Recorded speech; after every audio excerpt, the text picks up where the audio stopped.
Hello guys, मेरा नाम है सौरभ और आप सुन रहे हैं डेथ स्टोरी। ये कहानी इतनी रहस्यमयी और डरावनी है कि आप रात को अकेले इसे सुनने से पहले 2 बार सोचेंगे। यह कहानी है कालपुर गांव के पुराने मंदिर में सावित्री को एक जिन मिला जो उसकी ख्वाहिशें पूरी करता था।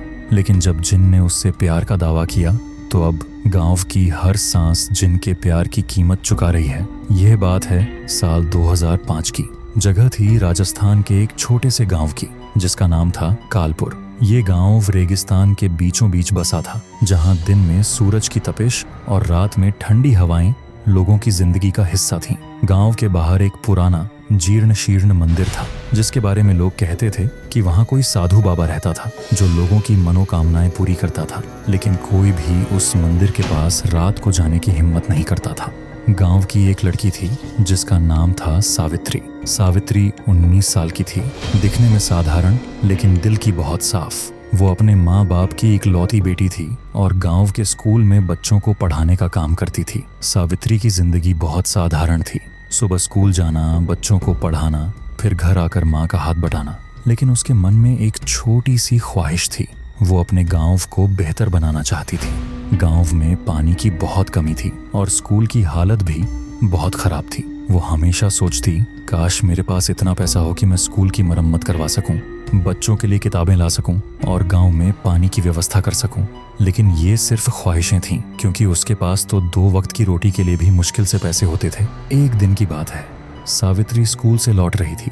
सूरज डूब चुका था और रेगिस्तान की ठंडी हवाएं चल रही थीं। रास्ते में वो पुराना मंदिर पड़ता था। सावित्री ने हमेशा उस मंदिर को दूर से ही देखा था, लेकिन उस दिन न जाने क्यों उसके कदम उस मंदिर की ओर बढ़ गए। मंदिर के बाहर एक बड़ा सा पीपल का पेड़ था जिसकी पत्तियां हवा में सरसराहट कर रही थीं। मंदिर का दरवाजा खुला था और अंदर से एक हल्की सी रोशनी आ रही थी।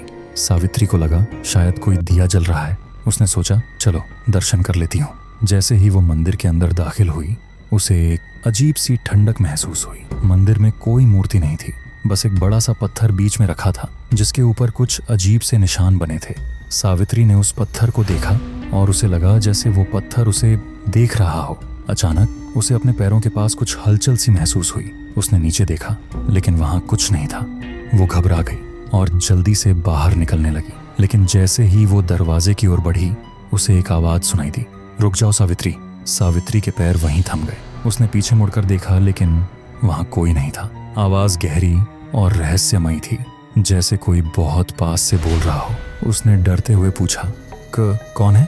जवाब आया, मैं वो हूँ जो तुम्हारी ख्वाहिशें पूरी कर सकता हूँ। सावित्री का दिल जोर जोर से धड़कने लगा। उसने फिर पूछा, तुम दिखाई क्यों नहीं दे रहे?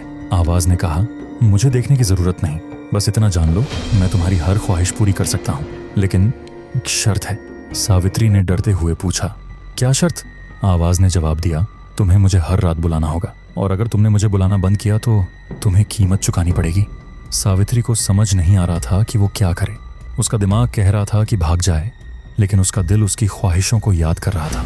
उसने सोचा, अगर ये सच है तो मैं अपने गांव के लिए सब कुछ कर सकती हूँ। उसने हिम्मत जुटाकर कहा, ठीक है, मैं तुम्हारी शर्त मानती हूँ, लेकिन तुम कौन हो? आवाज ने हंसते हुए कहा, मैं वो हूँ जो इस मंदिर में सदियों से रहता हूँ। लोग मुझे भूत कहते हैं, जिन कहते हैं, लेकिन मैं सिर्फ एक शक्ति हूँ। अब जाओ और अपनी पहली ख्वाहिश मांगो। सावित्री ने डरते डरते कहा, मुझे स्कूल के लिए किताबें चाहिए, बच्चों को पढ़ाने के लिए। आवाज ने कहा, जैसा तुम चाहती हो, कल सुबह देख लेना। इतना कहकर वो आवाज खामोश हो गई। सावित्री जल्दी से मंदिर से बाहर निकली और घर की ओर भागी। रास्ते भर उसे लग रहा था कि कोई उसका पीछा कर रहा है, लेकिन जब उसने पीछे मुड़कर देखा तो वहां कोई नहीं था। घर पहुंचकर वो अपने बिस्तर पर लेट गई, लेकिन नींद उसकी आंखों से कोसों दूर थी। अगली सुबह सावित्री जल्दी से स्कूल पहुंची। जैसे ही वो क्लासरूम में दाखिल हुई, उसकी आंखें आश्चर्य से खुली रह गईं। क्लासरूम की हर मेज पर नई नई किताबें रखी थीं, हिंदी, गणित, विज्ञान, हर विषय की किताबें, और वो भी इतनी सारी कि पूरे स्कूल के बच्चों के लिए काफी। सावित्री को यकीन नहीं हो रहा था। उसने सोचा, क्या वो आवाज सचमुच? लेकिन साथ ही उसे डर भी लग रहा था। उसने बच्चों से पूछा, ये किताबें कहाँ से आईं? लेकिन किसी को कुछ नहीं पता था। दिन भर सावित्री के दिमाग में वही मंदिर और वो आवाज घूमती रही। वो सोच रही थी, अगर ये सच है तो मैं और क्या मांग सकती हूँ? शाम को घर लौटते वक्त वो फिर उस मंदिर के पास से गुजरी। इस बार वो रुकी नहीं, लेकिन उसे फिर से वही ठंडक महसूस हुई। घर पहुंचकर उसने अपनी माँ से कुछ नहीं कहा। रात को जब सब सो गए, सावित्री ने अपनी खिड़की बंद की, दिया जलाया और धीरे से कहा, तुम हो यहाँ?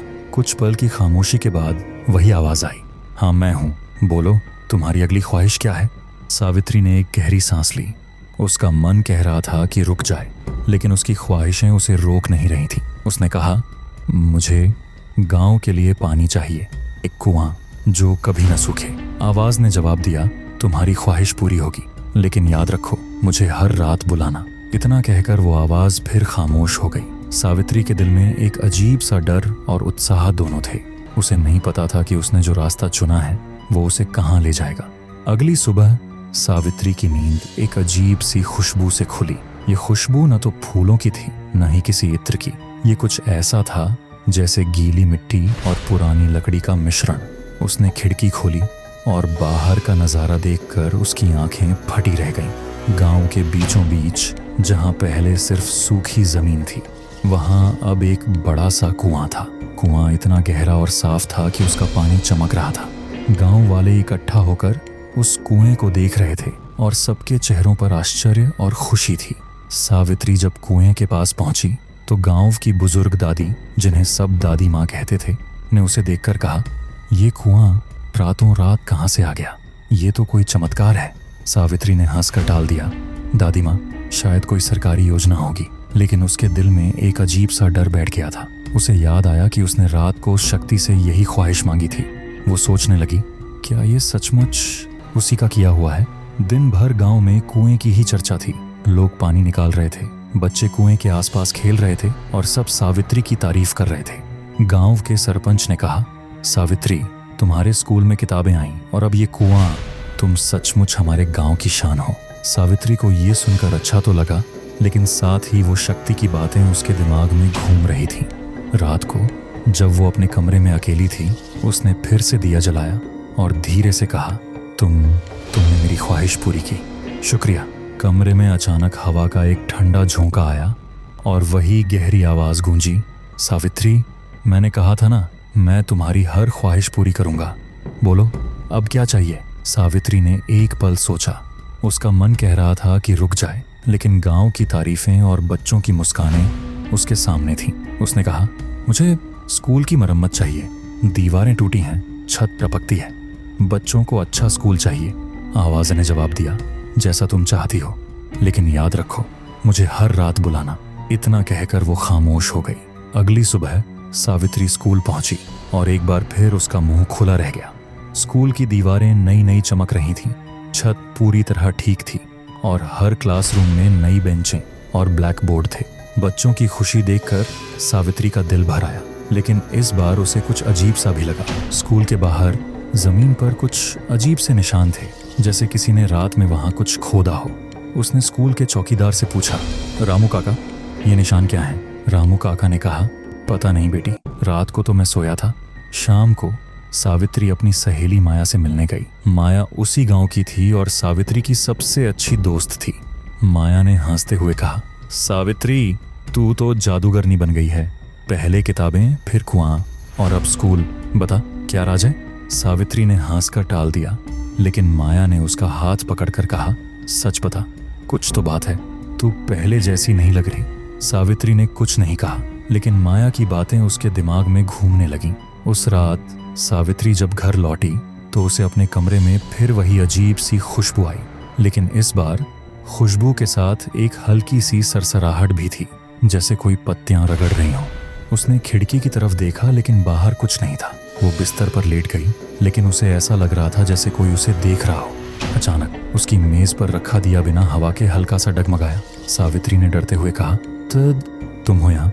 कोई जवाब नहीं आया, लेकिन कमरे में ठंडक बढ़ गई। अगले कुछ दिन सावित्री ने और छोटी मोटी ख्वाहिशें मांगी, जैसे बच्चों के लिए यूनिफॉर्म, गांव की सड़क के लिए पत्थर, और हर बार उसकी ख्वाहिश सुबह तक पूरी हो जाती थी। लेकिन अब उसे हर रात वो शक्ति को बुलाने में डर लगने लगा था। उसे लगता था कि वो शक्ति अब सिर्फ उसकी बातें नहीं सुनती, बल्कि उसके मन को भी पढ़ रही थी। एक रात जब वो सोने गई तो उसे अपने बिस्तर के नीचे कुछ चमकता हुआ दिखा। उसने देखा तो वहां एक पुराना सिक्का था जिस पर वही निशान बने थे जो मंदिर के पत्थर पर थे। अगले दिन सावित्री ने वो सिक्का माया को दिखाया। माया ने सिक्का देखते ही कहा, ये तो उस पुराने मंदिर जैसा लगता है। सावित्री, तू सच बता, तू उस मंदिर गई थी? सावित्री ने झटके से सिक्का छीना और कहा, नहीं, तू क्या बकवास कर रही है। लेकिन माया ने उसकी आंखों में देखा और कहा, सावित्री, मैं तेरी दोस्त हूँ, अगर कुछ गलत हो रहा है तो मुझे बता, मुझे तेरी चिंता हो रही है। सावित्री ने कुछ नहीं कहा, लेकिन उसका दिल जोर जोर से धड़क रहा था। उस रात सावित्री ने फैसला किया कि वो उस शक्ति को नहीं बुलाएगी। वो सोच रही थी, क्या होगा अगर मैं एक रात न बुलाऊं? शायद वो चला जाए। वो बिना दिया जलाए, बिना कुछ बोले बिस्तर पर लेट गई। लेकिन जैसे ही उसकी आंखें बंद हुईं, उसे एक ठंडी सांस अपने गले पर महसूस हुई और वही आवाज उसके कान में गूंजी, सावित्री, तुमने मुझे क्यों नहीं बुलाया? सावित्री की आंखें खुल गईं और वो डर से कांपते हुए कमरे में देखने लगी, लेकिन वहां कोई नहीं था, या था? सावित्री की आंखें डर से खुली रह गईं। वो बिस्तर पर बैठ गई और उसका दिल जोर जोर से धड़क रहा था। कमरे में अंधेरा था, सिर्फ चांद की हल्की रोशनी खिड़की से आ रही थी। उसने दिया जलाने की कोशिश की, लेकिन माचिस की तीली बार बार बुझ रही थी, जैसे कोई हवा का झोंका उसे रोक रहा हो। सावित्री ने डरते हुए कहा, ठीक है, मैं तुम्हें बुलाऊंगी, प्लीज मुझे अकेला छोड़ दो। जवाब में सिर्फ एक हल्की सी हंसी गूंजी और फिर कमरे में सन्नाटा छा गया। सावित्री रात भर सो नहीं पाई। उसे लग रहा था कि कोई उसकी हर सांस पर नजर रख रहा है। अगली सुबह सावित्री जब तैयार होने के लिए आईने के सामने खड़ी हुई तो उसे कुछ अजीब सा लगा। उसकी आंखों के नीचे काले घेरे पड़ गए थे और उसका चेहरा थोड़ा पीला लग रहा था। उसने सोचा, शायद रात को नींद नहीं आई इसलिए। लेकिन जब उसने अपने हाथों को देखा तो उसे एक छोटा सा निशान दिखा, वही निशान जो उस पुराने सिक्के और मंदिर के पत्थर पर था। निशान हल्का सा था, जैसे किसी ने स्याही से कुछ लिखा हो। सावित्री ने उसे रगड़ने की कोशिश की, लेकिन वो नहीं मिटा। उसका दिल जोर से धड़कने लगा। जब सावित्री स्कूल पहुंची तो उसे कुछ और अजीब बातें दिखीं। कुआं जो कल तक साफ और चमकता हुआ था, उसका पानी हल्का सा गंदा लग रहा था।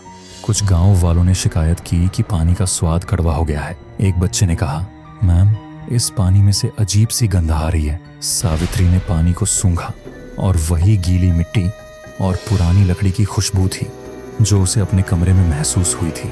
उसने गांव वालों को समझाया, शायद बारिश का पानी मिल गया होगा, मैं सरपंच जी से बात करूंगी। लेकिन अंदर ही अंदर वो घबरा रही थी। शाम को माया सावित्री के घर आई। उसने देखा कि सावित्री उदास और परेशान लग रही थी। माया ने पूछा, सावित्री, तू ठीक तो है? तू कुछ छुपा रही है, मुझे बता। सावित्री ने टालने की कोशिश की, लेकिन माया ने उसका हाथ पकड़ा और कहा, मैंने कुछ सुना है सावित्री, उस मंदिर के बारे में। सावित्री का चेहरा पीला पड़ गया। माया ने आगे कहा, मैंने गांव के बुजुर्गों से बात की। वो कहते हैं कि वो मंदिर कोई साधारण मंदिर नहीं है। कई साल पहले वहां एक साधु रहता था जो लोगों की मनोकामनाएं पूरी करता था, लेकिन हर ख्वाहिश की कीमत थी, कभी किसी की जान, कभी किसी का दिमाग। और जो उस साधु को धोखा देता था वो फिर कभी नहीं मिलता था। सावित्री ने डरते हुए पूछा, तू क्या कह रही है माया? माया ने गहरी सांस ली और बोली, वो साधु मर चुका है सावित्री, लेकिन लोग कहते हैं कि उसकी आत्मा या शायद कोई और शक्ति अभी भी उस मंदिर में रहती है, और जो भी उससे ख्वाहिश मांगता है वो उस शक्ति का गुलाम बन जाता है। तू बता, तू उस मंदिर गई थी ना? सावित्री ने कुछ नहीं कहा, लेकिन उसकी चुप्पी ने माया को और शक में डाल दिया। माया ने कहा, सावित्री, अगर तूने कुछ किया है तो मुझे बता, मैं तेरी मदद करूंगी। सावित्री ने जल्दी से कहा, नहीं माया, तू गलत समझ रही है, मैं उस मंदिर नहीं गई, ये सब बस इत्तेफाक है।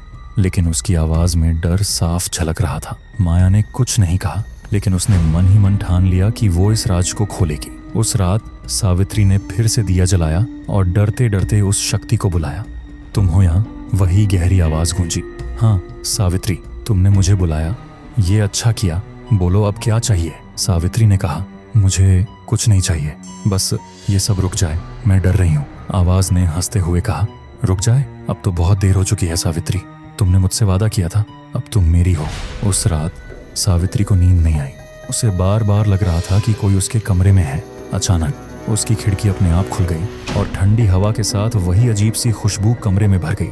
उसने देखा कि उसकी मेज पर रखा वो पुराना सिक्का अब चमक रहा था, जैसे उसमें कोई आग जल रही हो। सावित्री ने उसे उठाने की कोशिश की, लेकिन सिक्का इतना गर्म था कि उसका हाथ जल गया। उसने अपने हाथ पर देखा तो वही निशान अब और गहरा हो गया था। वो डर से चीख पड़ी, लेकिन उसकी आवाज मिसिहा वो जैसे कमरे में ही गूंज कर रह गई। अगले दिन गांव में अजीब सी अफवाहें फैलने लगीं।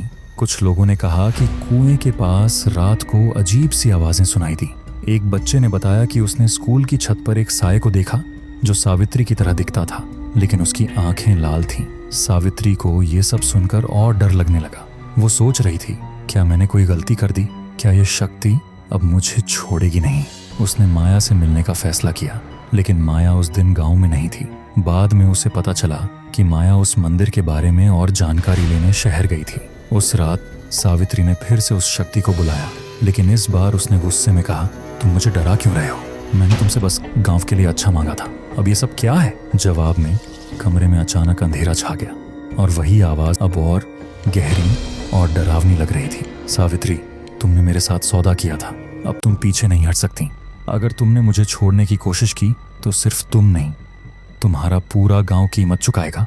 इतना कहकर कमरे में एक जोरदार हंसी गूंजी और सावित्री का दिया बुझ गया। अगले दिन गांव की हालत और खराब हो गई।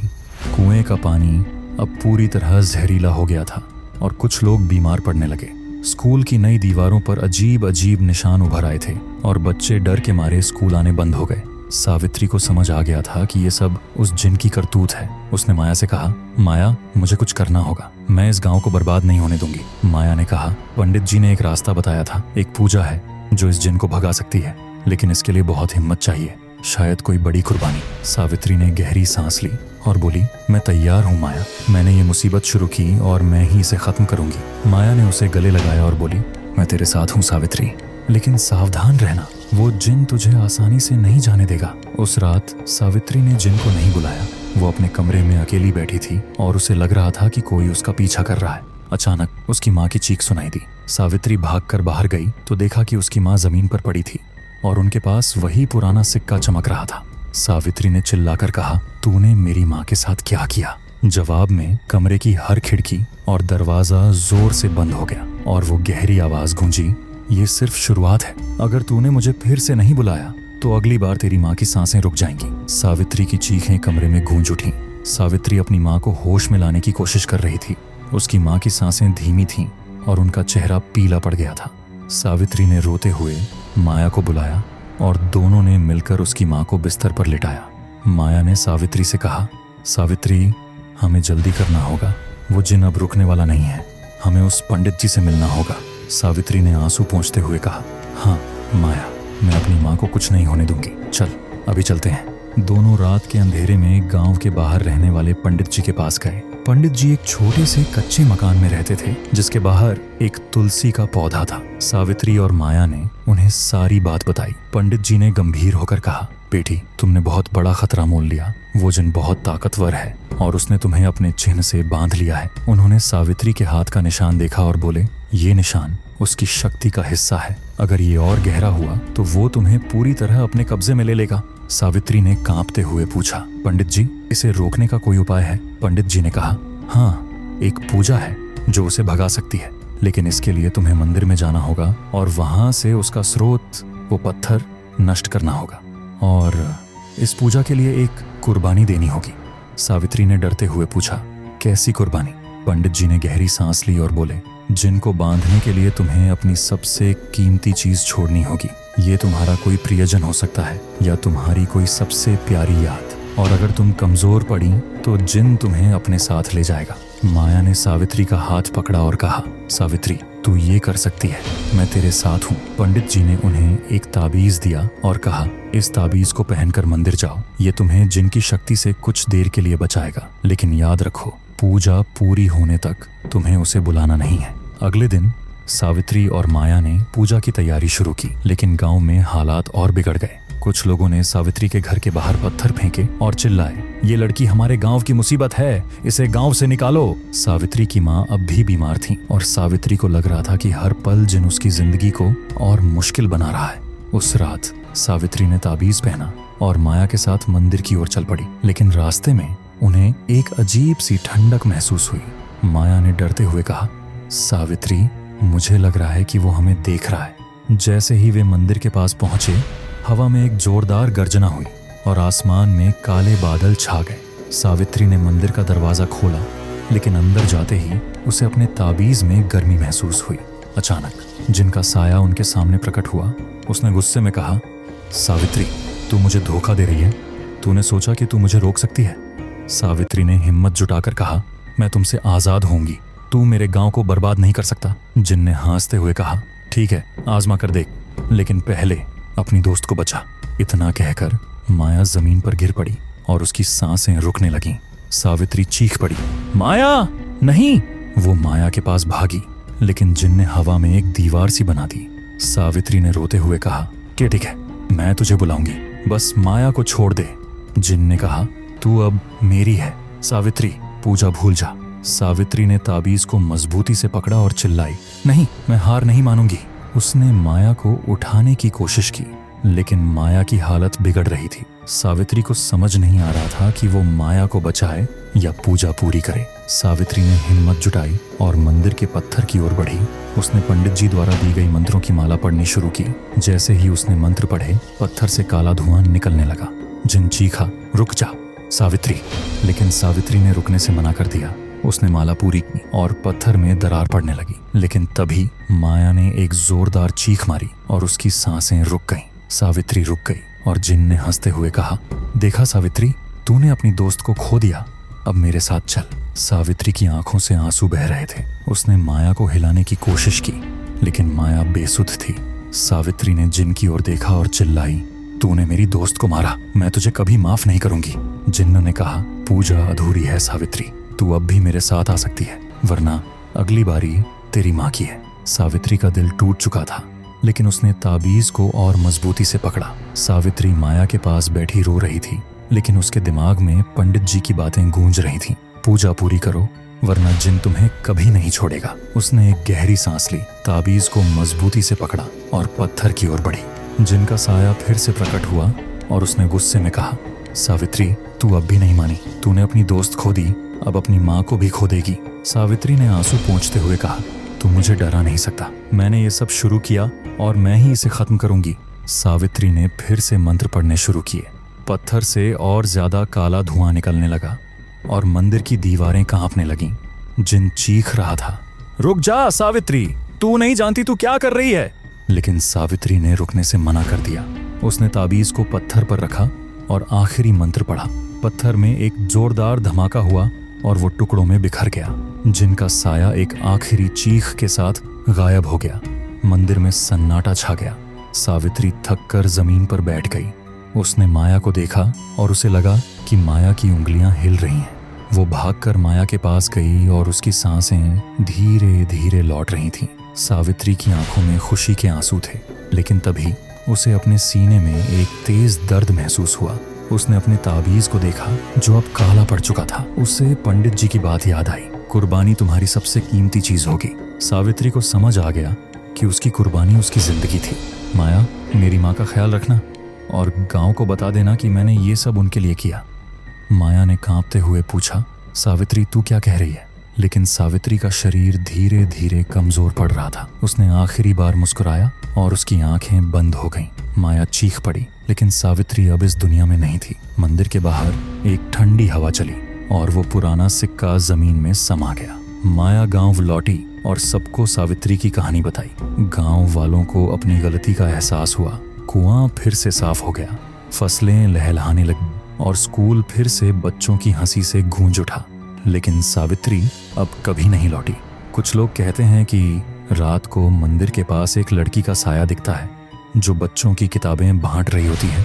माया ने सावित्री की माँ का ख्याल रखा और गांव ने सावित्री को अपनी हीरो के रूप में याद किया। दोस्तों, सावित्री की कहानी हमें सिखाती है कि हर ख्वाहिश की एक कीमत होती है। हम जो मांगते हैं वो हमें मिल सकता है, लेकिन उसके पीछे क्या छुपा है ये हम नहीं जानते। सुपरनैचुरल शक्तियाँ शायद हमारा भला चाहती हों, लेकिन उनकी दुनिया हमारी दुनिया से अलग है। और जब हम उनके साथ सौदा करते हैं तो हमें अपनी सबसे कीमती चीज़ गंवानी पड़ सकती है। सावित्री ने अपने गांव को बचाया, लेकिन अपनी जिंदगी खो दी। क्या आपको लगता है कि सावित्री ने सही किया या उसे जिनकी बात मान लेनी चाहिए थी? लेकिन रुकिए, कहानी यहीं ख़त्म नहीं होती। कुछ साल बाद माया ने एक रात सपने में सावित्री को देखा। सावित्री ने कहा, माया, मैं अभी भी यहाँ हूँ। वो जिन मरा नहीं है, वो सिर्फ कमजोर हुआ है और एक दिन वो फिर लौटेगा। माया की नींद खुली और उसने अपने बिस्तर के पास वही पुराना सिक्का देखा जो चमक रहा था। क्या सावित्री सचमुच चली गई थी या वो जिन के साथ हमेशा के लिए बंध गई थी? ये सवाल आज भी कालपुर गांव में गूंजता है। दोस्तों, ये थी सावित्री की कहानी। आपको क्या लगता है, सावित्री अभी भी कहीं जिंदा है या वो जिन के साथ हमेशा के लिए गायब हो गई? अपनी राय कमेंट सेक्शन में ज़रूर बताएं। अगर आपको ये कहानी पसंद आई तो लाइक, कमेंट और सब्सक्राइब करना न भूलें। और हाँ, अगर आपके पास भी कोई सुपरनैचुरल कहानी है तो हमें भेजिए। शायद अगली बार वो आपकी कहानी हो। मिलते हैं अगली कहानी में। तब तक सावधान रहिए और रात को मंदिरों के पास भटकने से बचिए। नमस्ते।